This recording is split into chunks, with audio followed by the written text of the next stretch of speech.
and welcome to another week of The Hash, the show where we break down the latest and greatest in crypto and culture. My name is Naomi Brockwell, and I'm delighted to be joined by our other wonderful co-hosts. We have Ben Powers, Jen Sanasie, Will Foxley, and Zack Seward. Happy Monday, guys. It's nice to be here. Zack, I'm going to hand off straight to you. Let's talk about the roller coaster that is crypto, the highs and the lows. What happened over the weekend? Okay, so for new investors in the space, they probably got their first taste of the V word, and that is volatility. Bitcoin touched an all-time high above 58K over the weekend and then dropped as low as 48K earlier today. Same story with Ether, the native asset of the Ethereum blockchain, was up above 2,000 over the weekend, down in the 1,500s at some point today. Investors bought the dip, so we're not all the way down at that point. We're still down, I think, about 7% on Bitcoin and about 11% on Ether as of press time. To you, Naomi, what's up with the volatility? What is this thing? What's with the numbers? They go up and they go down? Volatility. I know, it's crazy. Who would have thought that the numbers would go both ways? I thought number went up, but apparently I was misinformed. No, so they say that the volatility, the dip accelerated over the weekend. Yellen was apparently speaking at a New York Times event, and then she described Bitcoin, as she always does, as highly speculative asset, and that tends to freak some people out. And you can always expect when you have high-powered people, either Treasury Secretary or Federal Reserve Chair or anyone in these such positions, when they talk about these things, it does affect the market. Obviously, it's going to affect the Bitcoin market as well. Now, one thing she also said, which I wanted to bring up, she said that well, she said a couple of things, actually. Let's start with this one. The amount of energy consumed in processing Bitcoin transactions is staggering. And she said that as this slight against Bitcoin. I wonder if she's ever considered the amount of energy consumed in traditional finance to audit everything, to send transactions, to send like real world deposits to places through trucks and things, like the amount of computing power it takes for all of these companies. Like, has she ever fathomed that might consume energy too? Because I always feel like it's such a straw man argument when people bring up Bitcoin energy consumption, because it's like they've only started thinking about energy consumption because Bitcoin came onto the scene, and they've never mentioned it before about the traditional financial system. And that always bothers me. I don't know if that bothers anyone else. Jen, has that ever bothered you? This kind of, I don't know, it's kind of hypocritical, I guess. Yeah, I mean, we've seen the headline that brings energy consumption and Bitcoin into the spotlight over the last few months. I know a lot of people on this panel have opposing views to that, because I've shared that story in our Slack channel and have gotten a lot of information back. And just when you think, like, if you just use your brain for 2 seconds and you think about like Bitcoin energy consumption, I mean, it takes energy to make things like this happen. And I want to pass it off to Ben to kind of unpack this for us. Like, how much energy actually goes into Bitcoin when we compare it to traditional finance? I mean, I think that's just something that we have to continue looking at, right? A whole part of, the idea of Bitcoin, the idea of decentralization, is we're starting to ask new questions about kind of models that we assumed were the only models out there. And this is going to be a similar one. You have to compare this to the existing electronic systems and everything else and how we're using our energy. And that's something that needs to be looked at as well. Is this more? Is this less? But, I don't think we have a hard answer on that, because it's not a question we've been asking before, but it's one that we need to move into, particularly with, price go up, price go down, but Bitcoin is in the news and it seemingly is here to stay. Yeah, so this bout of price activity comes on the heels of a survey showing that something like 25% of I think it was American investors have access to Bitcoin. So I think I think this is that lesson, right? If you're swept up into number only go up, welcome to the world of number go down. And I think that's important to drive home. Again, we have seen people step in and quote unquote buy the dip. I wanted to drop over to Ethereum land and Will. I know the Ether dip was especially pronounced on Kraken. Does anyone know what happened there? It dipped down to like 700 briefly. Is that right? Yeah. So there's kind of a wild wick out in Kraken land here. It broke way down to 700 for just a second, and just looking at like charts, that matters because some people have open positions tied to these Kraken charts, and so you have conceptually thinking about this. What ends up happening is like a lot of these positions become liquidated because the weight goes down so far south and people aren't expecting it, and then might come back up later. And it's kind of just like a breakdown in the charts themselves, which is like not expected, and it's just a bad infrastructure play for someone who's in the space. We don't exactly know what happened with Kraken in this instance, so I will say that, and we're still reporting on it. Gotcha. So, yeah, I think the question is, where do we go from here, right? I think some of the long-term price calls still hold. Volatility was always part of the picture, and this is a lesson in that. Naomi, do you have any good war stories from the volatility front? Horror stories, yes. Yeah, there's a major echo on the line. I think the mic's open. So I'll take this out while I'm just chatting about that. So yeah, lots and lots of craziness happening in the history of Bitcoin, right? It just goes up and down. So could we turn the line off? We got someone's mic open on the show, guys. There's a major echo. There we go. Much nicer. It was very confusing. It was cool though. We had like the reverb dial turned up. We were like in like I should have got my guitar. Play some mad I was riffs trying to there. explain that Kraken thing. Yeah, no, I mean, you did a good job. You were like keeping the focus. To the show to reflect the prices going up and going down. We try to give the That was all a creative decision. That's in our own lives as well. It was meta. It was meta. Okay, let's get back to Naomi. Naomi, you were trying to think there for a moment, and I applaud you.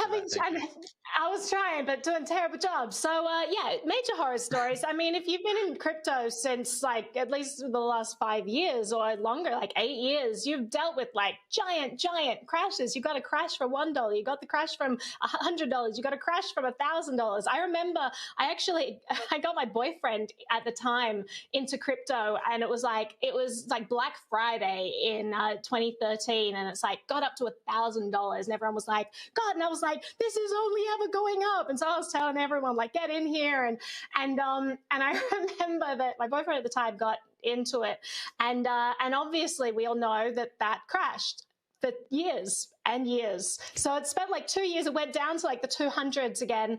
And everyone, I was like, guys, seriously, just stay in this, this is the future. This is freedom. And they were like, oh, I just don't see it. And so these people actually sold, including that person. And so it's like this story, if you believe in the freedom of it, you believe in the decentralization of it, that should be worth it to keep it around and explore it and use it, because this is going to go up and down. Volatility is here to stay. Yep, such is the nature of a 24/7 market. So let's throw it back to you, Naomi. We're going to change gears here. Talk to me about this Washington Post editorial, please. Sure. So a new article came out that asks the question whether Bitcoin is going to displace the US dollar as the global reserve currency. And their short answer is no. And these are the reasons that they give, which I want to unpack for a little bit. They say the volatility of Bitcoin's price, I think that's a legitimate concern. Then they say its strictly limited supply also makes it inappropriate for such a role. And that kind of made me take a step back and just go like, isn't that why people love Bitcoin? Don't they love it because it's not sitting at the whim of an elite few who can dictate how much our money is worth at any given time by printing more of it? And so, I mean, it's fascinating that the Washington Post cited that as a reason why this could never become the global reserve currency. I guess their point is that it's subject to the whims of supply and demand. You want something that can be pegged and all of that. But I mean, people can still push the price and move markets either way, even if it's subject to the supply whims of supply and demand. But I would say, personally, I would say that makes it completely appropriate for being a global reserve currency, the fact that there is a strictly limited supply. What are your thoughts on this? Ben, I'm going to toss that to you. Yeah, I mean, I think, rather than this being an ongoing war, in some ways, I think the fact that the question is being asked points to the value of Bitcoin in this instance. This wasn't even a conversation a long time ago. And so, the fact that the Washington Post is writing opinion pieces about whether this is going to be the case moving forward shows the staying power that it has. So again, I'm I'm a little skeptical that it's going to overtake the dollar in this regard, but it's going to be an alternative mechanism out there, and one that's going to be continue to be watched. And we'll see what other opinion or editorial boards weigh in on this. What about you, Jen? I think the fact that these questions are being asked points again to what I say often on this show is the need for more education on how these things work and how people can use them and will use them moving forward. But I think, again, that it's great that the questions are being asked and that we're discussing them on shows like this and on other mainstream media platforms so that people can, go and do the research for themselves and form their own opinions. And that might put pressure on regulators to listen and to educate themselves as well. So all in all, I think it's good that pieces like this are being published. Yeah, and they did mention something else. So immediately after that, when they said, almost certainly not, this couldn't be a global reserve currency, then they say a more immediate danger is the exploitation of cryptocurrency for money laundering and fraud. I just wonder, when is it going to get to a point where we step away from this narrative? It drives me batty. This has always been the narrative. Whenever you have a new technology, it's always slammed in the press, right? This goes for when steam engines first came around and all throughout history. And it's no different with Bitcoin. And since the early days, this has been, treated as this tool just for criminals. And here, the Washington Post, even after you have companies like MicroStrategy and Carnegie Mellon, you have Tesla, you have all these institutional players are getting involved, right? And still, it hasn't been legitimized in the eyes of Washington Post. They're still like, well, the biggest concern is money laundering. I just it's very clear that the laundromat of choice is the US dollar. It's the federal treasury, right? That's what all the criminals use. Yeah, I saw a tweet to that effect the other day. It was like every single person in prison in the U.S. has used the U.S. dollar, and so I think that kind of gets at the heart of the matter in this regard. I think that's a little bit of an outdated view. It's a tool. It is used by various people for different things, but you shouldn't blame the tool for that. I mean, there are also privacy coins out there that are a huge part of this conversation, come under a lot of scrutiny. We've seen some of those getting delisted because they offer, more privacy than Bitcoin in some instances. But for example, I know that the RAND Institute, which is a think tank here in the US, connected to the US military in some instances, but they did a study looking at terrorism financing and found that it's not these privacy coins that are being used in some of those things. It is Bitcoin. And so this debate keeps going around in circles. And it's like, oh, what's going to be the favorite thing of criminals? What are some of the reasons that we can, kind of spread fear, uncertainty, and doubt in terms of the uptake on this? So I think it's just really important to remember that it is a tool just like anything else, and it is used by various people to various ends, but that does not increase the inherent value of the tool, which is a conversation that can be said for all different sorts of tech. Mm-hmm. And the final thing the article brought up was that the focus on Bitcoin's rise tells us about the risks that are bubbling up amid the Federal Reserve's commitment to zero interest rates. And I think that's a really interesting topic. I think that's what a lot of people are considering when they're buying into this. They're looking at the fact that if they hold their money in cash, they're losing at least 2% a year to inflation. So zero interest rates actually means negative interest rates if you count in inflation. And so I think Elon Musk hit it on the head when he tweeted out that when fiat currency has negative real interest, only a fool wouldn't look elsewhere. And that's sort of where we're at with people looking at alternatives. But let's wrap up there. Yeah, we're going to take a quick break, and then when we get back, the ETH gas fees are too damn high. We'll talk to Will about that and some other stuff. Stick with us. It's the Hash.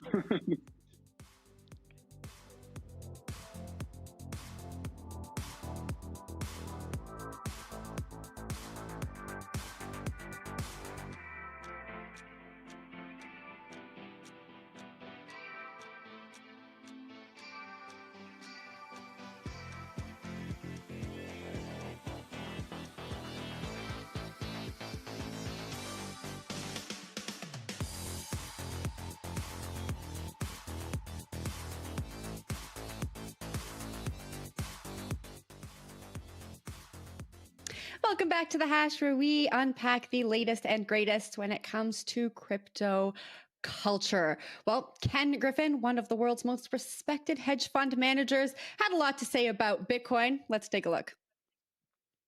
How do you think about Bitcoin today? Are you invested in Bitcoin? I just don't spend much time thinking about cryptocurrencies. Really? No, I don't. I don't see the economic underpinning of cryptocurrencies. I understand how to value a stock, net present value earnings. I understand how to think about currency exchange rates around the world. I don't know how to think about what is effectively a digital token. All right. So this for me points to a big divide when it comes to institutional investors. And I think him saying that he doesn't think about cryptocurrencies points to a blind spot for me, because, you know, a lot of Ken's peers are thinking about cryptocurrencies and supporting cryptocurrencies. So even if he doesn't support it, he should be thinking about it. I'd love to know what you guys think. Will, I'm going to throw it to you. Yeah, I would say have fun saying poor, but this guy's obviously doing pretty well in life, so I don't know if that really applies here. But overall, I mean, I think if you look at like the general asset manager's day job, probably doesn't have a ton of time to stay on top of crypto and stocks. So I don't necessarily blame him. I think that there is definitely a gap in understanding between generations on digital assets and normal assets that we all kind of grew up with, like stocks and bonds and whatnot. And I think that education curve, kind of like you were alluding to earlier, is just going to keep becoming steeper. And so there's definitely a gap in a need for people to come in here and explain how these things work, because the future is only becoming more digital. We've seen that this year with the rise of online communities, and a lot of this value is just becoming online. In the same way, I don't think that he would have seen this way crazy grab with Wall Street bets this year, and that was a total digital movement. So I mean, there's definitely a lot of things for him to learn about this, but I'm not going to tell him that he's behind the curve, because he's obviously doing pretty well in life. But I'll boot it over to Zach. Yeah, this had so many, like, this was exactly the same vibe as the C-SPAN, the House Financial Committee hearing, where he was in that same room and he was sort of answering the questions of the various lawmakers from Capitol Hill.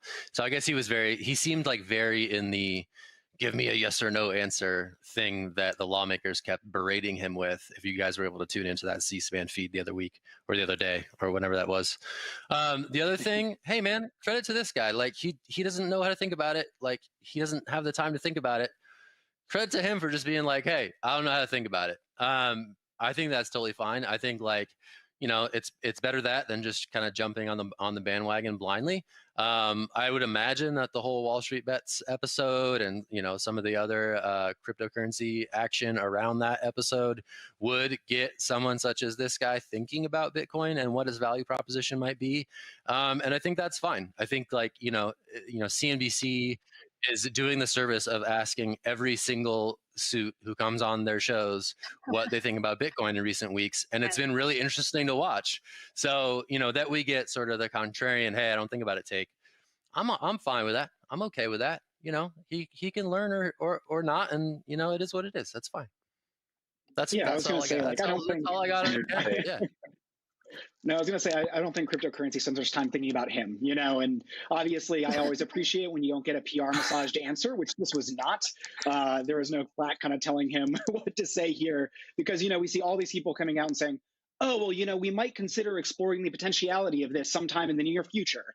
And it's like, what are you actually saying there? So, if he plants his flag on this hill and that's okay, he could be not thinking about it. He could be trying to attract a certain type of institutional investor and, kind of just communicating his appetite for risk, and maybe he doesn't, and that's cool. We're going to see that happen. Not everybody's going to get on this because of the volatility that we're seeing. So, he said his truth, Zach, like you're saying. I think that's okay.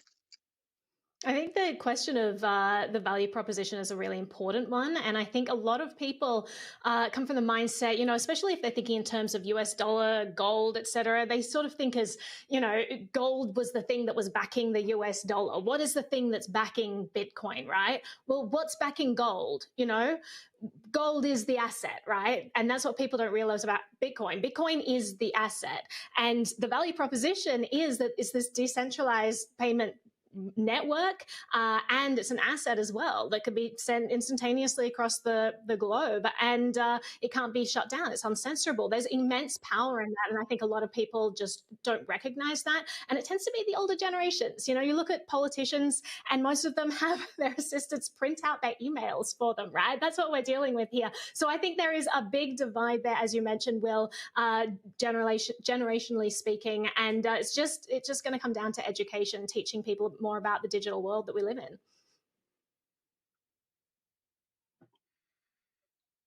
Yeah, well, I think that's totally right. And we're going to spin over to from Citadel to DeFi. So kind of in the same niche where we're talking about digital markets and the explosion of digital markets. Today, we saw a huge drop in the price of Ether. As Zach said earlier, it was about 15% before correcting back up to about 12% drop. And that had some externalities associated with it. Specifically decentralized finance, which includes a bunch of lending markets. So if you have Ether in your digital wallet, you can go onto one of these decentralized finance lending markets like Compound or Aave. You can put your Ether into it, and then you can pull out stable coins and go spend them somewhere else, or you can swap for another asset. What happens though, if Ether drops in price, your loan can be liquidated and seized, and then it's spent to cover your debt to the protocol itself. So there was about $25 million in liquidations this morning, which compared to the larger cryptocurrency markets is kind of a drop in the bucket. And then compared to traditional finance market, it's just in very tiny speck. But it does point to the growth in decentralized finance. These markets are working. Liquidations might suck for the average user, but they're a sign of growth for these markets. They're functioning as they're supposed to. One thing that is not working as it's supposed to is gas fees, which Zach kind of alluded to earlier as well. The cost to transact on Ethereum just keeps going upwards and upwards as more people are becoming interested in this space. This morning, it topped out about $30 for just a basic transaction. This comes famously after Vitalik Buterin, who's created Ethereum a few years ago, said that the internet of money should not cost more than 5 cents a transaction. Well, now it's about $30 a transaction. So there's a lot of work to be done. So I want to boot this over to Zach as the editor for a lot of these Ethereum projects. So what is your take? And do you have any loans that got liquidated? I do not. I am not an Ether whale, unfortunately, but I do think there is elegance in the way that these systems work. So I think the fact that you can put your ETH in at a certain collateralization ratio and get stable coins out to go do additional trades and stuff. Like I'm thinking about Maker. I'm thinking of the Maker protocol that you can watch in real time, sort of like this dance to make the market work is like really fascinating to me. About gas fees. They're really high. And I think it would be so cool if you could do all the cool things on Ethereum without having to spend a bunch of money to make it happen. It really makes it hard for, I think, the minnows in this space to operate as opposed to the whales. You know, when you're doing a big transaction, and a lot of people are doing big transactions, those fees are not super significant. But when, like me, when you're trying to buy a tokenized tweet for $1, and then it tells you that you would have to pay $45 in fees to, get some lulls for buying a tweet, then it becomes like, oh, okay, I can't play in this space anymore. And I think that is something that people building on Ethereum should be concerned about. This, oh no, I'm going to be hit with a huge fee. I want to do this cool stuff that the world computer enables, but I just can't afford it. I just don't have that money. It's not worth it for me. So I think that to me is my grave fear about the gas fees. Because like, just imagine how cool it would be if it wasn't also janky. DeFi is where it is, but it could be so much better. So I'm going to throw it down to Ben. I think I saw your hand go up, and you can take it from there. Yeah, no, I think it's just worth kind of re-articulating for maybe a more general audience that like the whole idea of Ethereum is that you can build all of these apps on top of this, right? So this isn't just like one credit card transaction. This is like severely hurting the functionality of a bunch of different products that are trying to be put out there as alternatives to more centralized things. And so, like Zach, when you talk about buying the tweet, that is a whole product that is just not really functioning as it should. And there's all this different functionality on Ethereum. That's why it's surging in popularity in a lot of ways. And the gas fees are really, really hurting that and dissuading any general audience from potentially coming to it. So I thought that was just worth kind of tossing back out there for people that might be new to this sort of space. I just want to say I got hit with a huge gas fee when I made our picture an NFT yesterday. Yeah. I saw that, and I almost bought it, but then I also looked at the fees and I was like, oh. No CoinDesk. Is it worth the lulls? And I'm still contemplating. Yeah, the majority of Zach's jokes probably aren't worth the transaction fee, but I think we. Okay. Sorry, Zach. Trying to steer the conversation to a new product though for institutional investors that might capture some interest, because you can have exposure to a few assets with lower transaction fees overall, is this new product from CoinShares. CoinShares is a digital asset manager, and they're largely based out of London, one of the largest in the space. I think they have 5 billion assets under management, and they've launched the GCI token, I think is what it's called. And it's a DeFi token that incorporates gold, Bitcoin, and Ether, and you can get exposure to all three of those. So I think the lesson here is that institutional investors might get interested through something like this, but I feel like that's a little bit away. So I want to throw it to Zach before we wrap. What do you think about these institutional plays for DeFi? I think they're pretty cool. I think it signals additional interest in these markets. Fact check, it's CGI, like the crazy imagery in movies, which I think is a cool illusion. So hopefully people can do crazy things and get their feet wet in some respects on tokenized indices. So I think that we're gonna toss it to Naomi here. Yeah, let's wrap that up. And just a question for you out there. Have you searched the dark web recently using Tor? Well, your information might have been leaked. More details on that coming up after the break.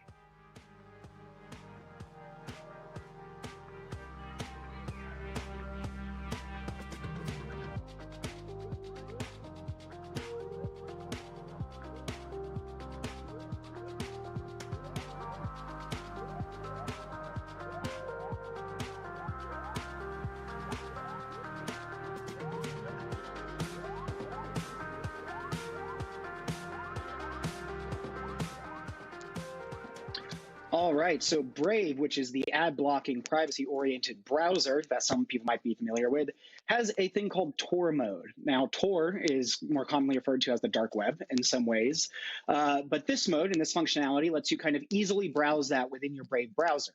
Now, according to reports Friday that have been confirmed independently by CoinDesk as well, what was happening there is that for about the last 3 months, based on our research, it was leaking which Tor addresses you were going to your local ISP or through your DNS requests. Now, a DNS is basically the phone book for the internet. Every time you go to a website, it says, okay, let me look that up for you, and makes a log of it that's accessible by your internet service provider.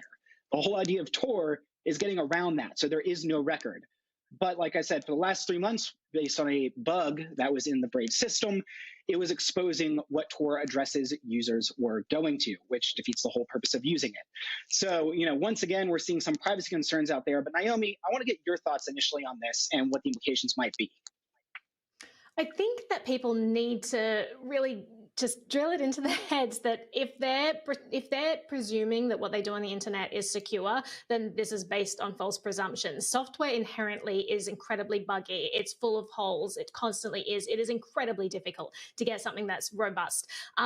I would say right off the bat, I mean, Brave does have a great reputation. They have really staked their reputation on the principle of giving people back their privacy, on cutting out, advertising tracking and all of that. I love them personally. And so I think that they are getting dragged through the mud a lot for this. And honestly, if you're really, really concerned about security, you probably should be doing using the Tor browser, not Tor via Brave. Honestly, it's going to be safer for you. But I do think Brave does a great job at promoting privacy, and it's to be expected. This isn't the only bug that's going to be in the software. There are going to be plenty more, and they're going to come to light over time, and we just need to accept that. So if you're doing things that may put you in danger, just be aware of that. If you're in a country where you could get in tremendous trouble with the government because you're a dissident, because you're saying something that's against the government, just be really careful, because these things are never robust. Yeah, so jump in there, Ben. I think it might be helpful if you walked us through, or me, what's the difference between Tor and using a VPN? Oh, man. Okay, well, we can try and unpack that. But a VPN basically pings your IP address, which is, kind of the thumbprint associated with your computer. It pings it to another country and basically runs it through that. So, say I'm accessing Netflix or something like that, I could run my IP address through a Canadian IP. So it would look like the traffic was coming from Canada.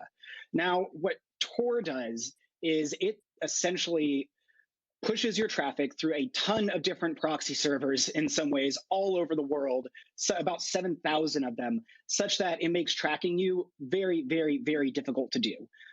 It's one of the most robust systems out there at its scale. And for that reason, it has attracted, the reason it has the word name dark web is there's a ton of different stuff out there that is not moderated, is not really trafficable, including this is where Silk Road was, the kind of marketplace of quote unquote illicit goods. And so those are the differences there. VPN is a discrete product that does, one thing, whereas Tor is a whole network and is a browser to a whole different part of the internet in a lot of ways. So that's that's just a very, very brief and maybe unnuanced description of the difference between those two things. And Naomi, I think to your point, Brave was really responsive to this. They pushed a fix for it to the ordinary version of the browser on Friday when these reports became public. So they've gone ahead and addressed this issue. But at the same time, they do say that if you really are worried about your privacy, don't use the Brave browser with Tor for this. Go and use Tor itself, because when these things are kind of put together and glommed onto each other, there are going to be vulnerabilities that you might not expect in using this. So if you want to keep as private as possible, go right to the source. And Brave has fixed this issue, but it does illustrate that things are almost never as private as you think they are. Jen, what are maybe your reflections here, just as a casual user and our pop culture correspondent? Yeah, so I'm going to be honest, I've never been on the dark web. And when I read this story, I kind of took a step back. And I think when people like me hear about the dark web, they just assume that it's only illegal activity going on there. So stories like this may not resonate with them in the same way, because they just assume that it's all criminals on the dark web. Why should we care about this? When that is actually a misconception. There are a lot of things you can do on the dark web that doesn't involve illegal activity. And Ben, can you just take a second to talk us through those things so that people like me can start to understand how these stories relate to them? No, Naomi, I saw you throw up your hand there, so you jumped in here. I'm sure you got thoughts. Well, I was just going to say, when we're talking about what's illegal in a country, we have to realize that jurisdictions have different laws. So what's illegal in America is different to what's illegal in China. In China, certain food might be illegal, certain medicine on the black market might be illegal. They might not only be able to buy from certain stores, so even buying clothing from certain other stores might be illegal. And I think that's something we have to realize, that black market means something completely different depending on whether you're living in Australia versus Venezuela.